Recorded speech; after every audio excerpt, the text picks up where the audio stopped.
La ligne du Mont-Blanc Express a été inaugurée le 1er juillet 1908. Il y a donc plus d'un siècle en reliant Martigny en Suisse et Saint-Gervais-le-Fayet. C'est la première ligne de chemin de fer électrifiée en France. Car à l'époque, les trains fonctionnaient tous avec des locomotives à vapeur. Pour raconter l'historique de la ligne, on a ouvert le livre de Pierre-Louis Roy, qui s'appelle justement le Mont-Blanc Express, l'invention du tourisme alpin chez l'éditeur Glénat. Cassandra et Tim ont repéré dans le livre des très belles images et photos qui marquent différentes étapes dans l'évolution du petit train. On a donc monté un diaporama pour présenter cette historique. C'est Globule Radio, la radio des petits asticots. 1866. Avec l'ouverture de la nouvelle route par la rive gauche de l'Arve et le Châtelard en 1866, la concurrence devient féroce entre les messageries impériales, les berlines du Mont-Blanc et les messageries du Mont-Blanc. 1898. Les locomotives à vapeur atteignent La Roche-sur-Foron en 1883. 1901.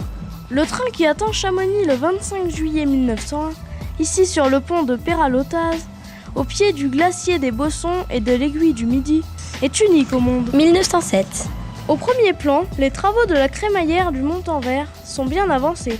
La correspondance directe avec le train n'étant pas encore assurée par la passerelle métallique au-dessus des voies qui sera installée en avril 1908.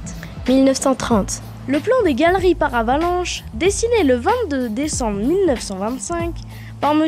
Oudot, est approuvé par le ministre des Travaux publics et même par le Conseil d'État. Le 12 février 1930, la cinquième et dernière galerie de 150 mètres au pied du Planet clôt ce programme.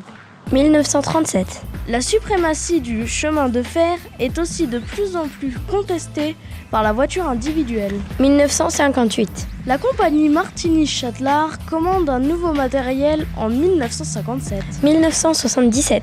Jean-Paul Sarzier, directeur de l'équipe de conducteurs, qui entraîna lui-même la génération précédente, Z800. Le 12 juin 1997, photographie deux rames accouplées qui franchissent le viaduc Sainte-Marie, sur fond de Mont-Blanc du Tacul. 1980. Le 16 février 1980, 13 000 voyageurs et 60 trains circulent dans la journée avec un des tout derniers billets Grande Ligne, Paris-Chamonix, en carton. 1997. La même vue depuis la Joux n'a plus rien à voir quand les nouvelles rames Z800 capables d'aller jusqu'à Martigny, sans changement ni perte de temps pour les voyageurs à Valorcine, prennent le relais en 1997.